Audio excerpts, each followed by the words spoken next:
What happens when a simple morning interview turns into the most explosive talk show moment of the year? In just 35 seconds, one comment would destroy Stephen Libby's reputation and get him thrown off live television. This morning was supposed to be another typical episode. The cameras were rolling, the lights were bright, and Alison Hammond was ready to welcome her guest. Stephen Libby walked onto the set with a smirk that immediately felt wrong. He was there to promote his new book about success and ambition, but from the moment he sat down, something was off. Alison greeted him warmly. "Stephen, welcome to the show. Thank you so much for joining us today." Stephen barely looked at her. He adjusted his jacket and glanced around the studio like he was searching for someone more important. "Yeah, sure. Let's make this quick." Alison kept her smile. She was a professional. She had dealt with difficult guests before. "Well, we're excited to talk about your new book. It's called Climbing Higher, and it's all about pushing yourself to achieve more. What inspired you to write it?" Stephen leaned back in his chair. "What inspired me? Success, obviously. Something a lot of people watching this wouldn't understand." The audience went quiet. You could feel the tension starting to build. Alison's smile tightened just slightly, but she pushed forward. "That's quite a statement. I think our viewers work very hard every day." "Sure they do," Stephen said, with a laugh that sounded more like a snort. "But working hard and being successful are two different things. Most people are just going through the motions. Or they're comfortable being average." Alison shifted in her seat. "I don't think that's fair to say. Everyone's journey is different." "Is it, though?" Stephen interrupted. "I mean, look at you. You got lucky. You're naturally funny, and people like you. But let's be honest, you're not exactly known for hard-hitting journalism, are you?" The studio went completely silent. The camera operators looked at each other. The producers in the control room froze. Alison's face changed. Her smile disappeared. She stared at Stephen for a long moment. "I'm sorry. What did you just say?" Alison asked. Her voice was calm, but there was something sharp underneath it. Stephen shrugged. "I'm just being honest. That's what people appreciate about me. I tell the truth. You're entertaining, sure, but this isn't exactly serious television. It's morning fluff." "Fluff," Alison repeated slowly. "You think what we do here is fluff?" "Well, yeah. I mean, you're not interviewing world leaders or breaking news stories. You're talking about recipes and celebrity gossip. It's light entertainment." Alison nodded slowly. "And yet you agreed to come on this fluffy show to promote your book." Stephen waved his hand dismissively. "My publisher set it up. I go where they tell me to go. Doesn't mean I have to pretend this is something it's not." "Right," Alison said. She was holding herself together, but you could see the frustration building. "So you're here, on our show, insulting our program and our audience, while expecting us to help you sell books." "I'm not insulting anyone," Stephen said, though his tone suggested otherwise. "I'm just stating facts, and people need to hear the truth. That's what my book is about. Stop making excuses. Stop settling. Stop being comfortable." "And you think you're the person to teach that lesson," Alison said. "Absolutely. I built my career from nothing. No handouts, no diversity hires, no shortcuts, just pure talent and determination." The phrase diversity hires hung in the air like poison. Alison's expression hardened. "I'm sorry. What was that?" Stephen realized he might have gone too far, but instead of backing down, he doubled down. "Look, I'm not trying to be controversial, but we all know how this industry works now. Companies are desperate to tick boxes. They need to look good, so they hire based on quotas instead of merit." "Are you suggesting that I only have this job because of quotas?" Alison asked. Her voice was steady, but her eyes were blazing. "I'm saying the industry has changed," Stephen said. "I'm sure you're good at what you do, but let's not pretend that certain factors didn't help you get here." Alison took a deep breath. "I've been working in television for over 20 years. I've earned every single opportunity I've received through hard work, talent, and dedication, and I don't have to justify my career to you or anyone else. See, this is the problem, Stephen said, leaning forward. You can't have an honest conversation anymore without people getting defensive. I'm trying to have a real discussion about merit and achievement, and you're making it personal. You made it personal the moment you questioned my credentials. Alison shot back. You came onto my show, insulted our program, insulted our viewers, and then suggested I didn't earn my position. And you're calling that an honest conversation? Stephen smirked. I'm calling it reality. But if you're too sensitive to handle it, maybe that proves my point. The audience gasped. Some people started murmuring. Alison stood up. She looked directly into the camera, then back at Stephen. I think we're done here. Oh, come on, Stephen said with a laugh. Don't be dramatic. I thought you were supposed to be the fun one. I am fun, Alison said firmly.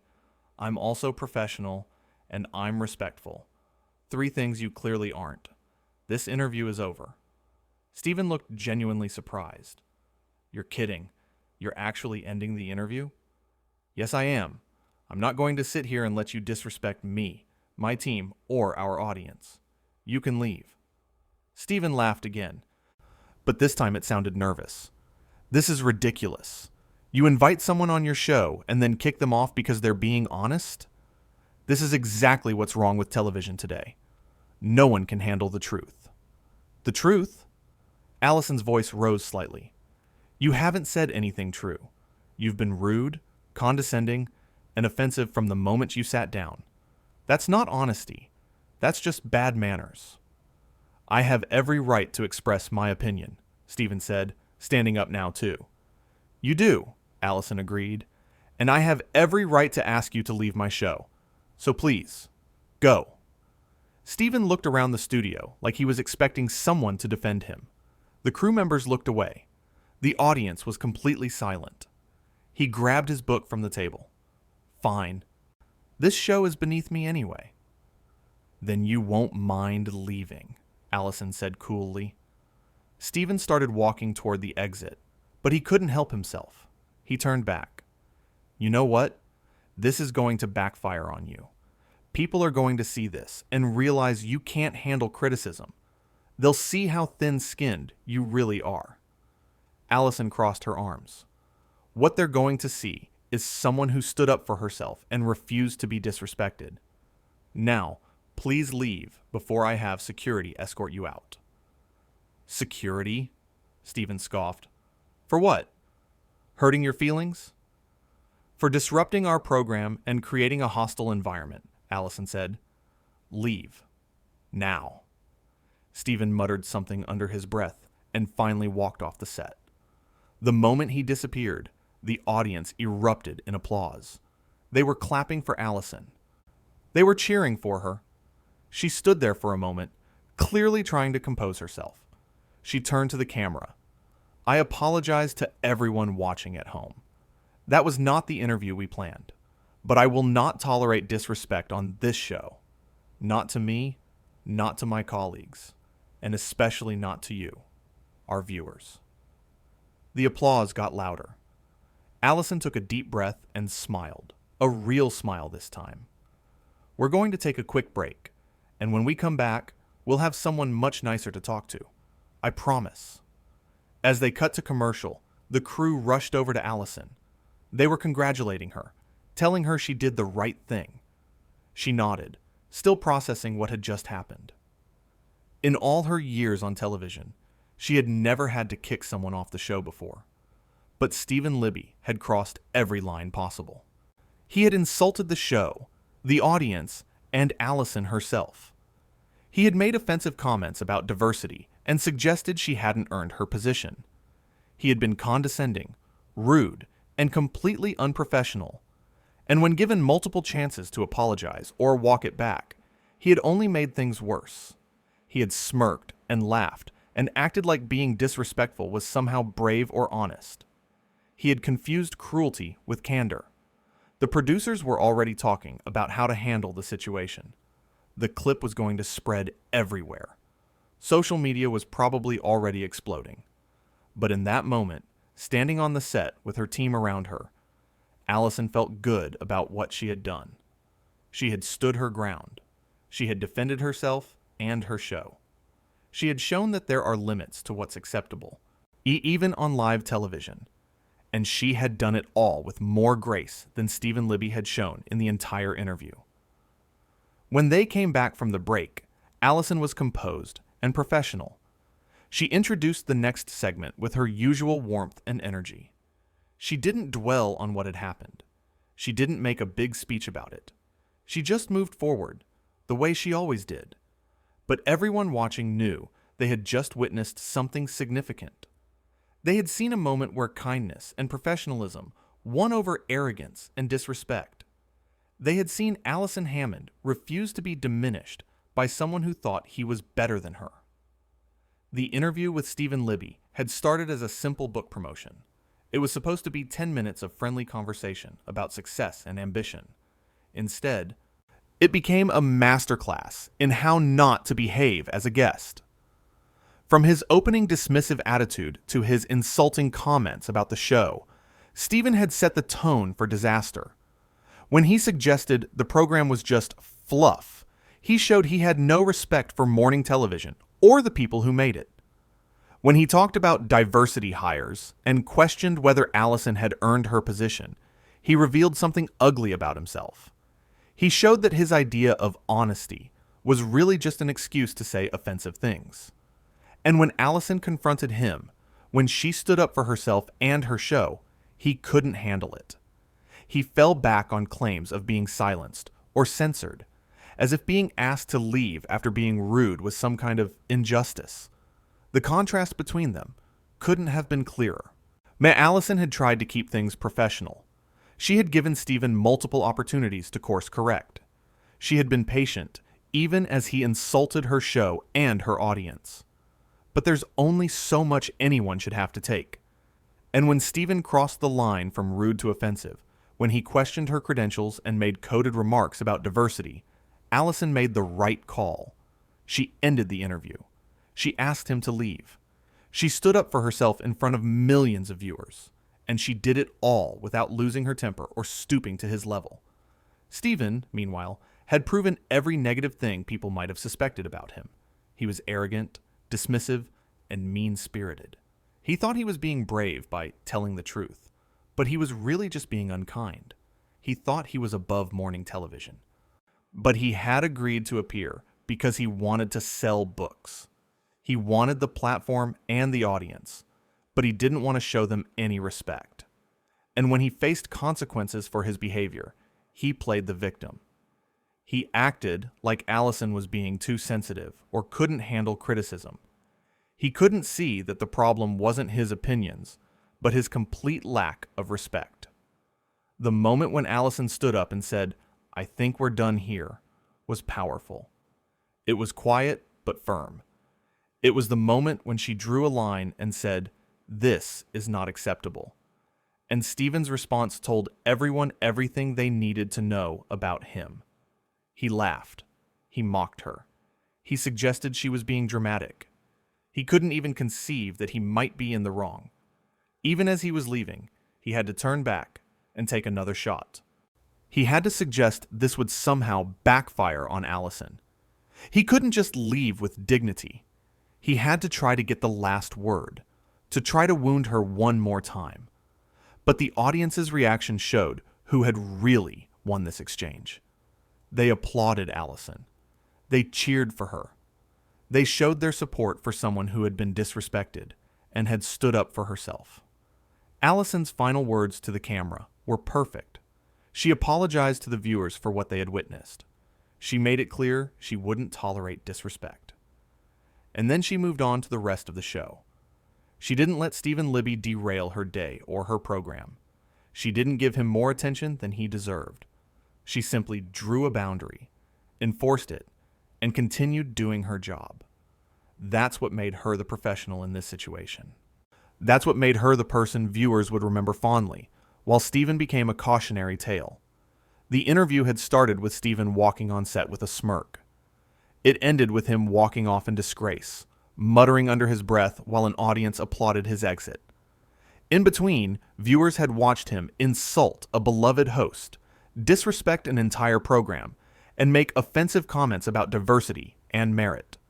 They had watched him confuse rudeness with honesty and arrogance with confidence. And they had watched Alison Hammond handle it all with grace, patience, and ultimately, strength. She had tried to conduct a normal interview. When that became impossible, she had protected herself and her show. The 35 seconds that destroyed Stephen Libby's reputation weren't really 35 seconds. They were built up over the entire interview. Every dismissive comment, every insulting remark, every condescending laugh. But if there was one moment that crystallized it all, it was when he questioned whether Alison had earned her position. That was when the line was crossed. That was when offense turned into something worse. And Alison's response was everything it needed to be. She called him out clearly. She stood up for herself. She ended the interview. She asked him to leave. And she did it all without matching his ugliness. That's the difference between someone who truly belongs on television and someone who just thinks they do. Alison understood that being a host means being respectful even when your guest isn't. It means trying to salvage an interview even when it's going badly. But it also means knowing when enough is enough. It means understanding that some behavior can't be tolerated no matter what. Stephen Libby came on This Morning thinking he would promote his book and share his thoughts about success. He left having shown the entire country exactly what kind of person he was. He had revealed himself to be someone who looks down on others. Someone who thinks being cruel is the same as being honest. Someone who can dish it out, but can't take it when someone stands up to him. Alison Hammond, on the other hand, had shown why she was one of the most beloved hosts on television. She had been warm and welcoming until it became clear that warmth wouldn't work. Then, she had been firm and decisive. She had given Stephen every chance to behave like a decent person. When he refused, she made the hard choice to end things. And she did it in front of millions of people, knowing it would create headlines and controversy. But she also knew it was the right thing to do. Sometimes the right thing isn't easy or comfortable. Sometimes it means making a scene. Sometimes it means standing up and saying, "No, this is not okay." The audience in the studio understood that. The viewers at home understood that. They saw what happened, and they knew Alison had done the right thing. Stephen had tried to make himself look like a truth teller being silenced. Instead, he looked like an entitled bully who got called out for his behavior. He had tried to suggest Alison was too sensitive or couldn't handle honest conversation. Instead, he showed that he couldn't handle being held accountable. The interview became a moment that people would talk about for a long time, not because it was planned or scripted, but because it was real. It was a genuine confrontation between someone who believed respect matters and someone who thought he was above such concerns. And in that confrontation, Alison Hammond emerged as exactly what she had always been: professional, dignified, and unwilling to be diminished by anyone. Stephen Libby, meanwhile, had walked onto the set with a smirk and walked off with his reputation in tatters. All because he couldn't show basic respect to a host who had welcomed him onto her show. That's what happens when arrogance meets accountability. That's what happens when someone finally says enough is enough. That's what happens when 35 seconds of ugliness reveals someone's true character. And that's exactly what happened on This Morning, when Stephen Libby's interview went from bad to worse to completely disastrous, all because he couldn't manage to be a decent human being for 10 minutes on live television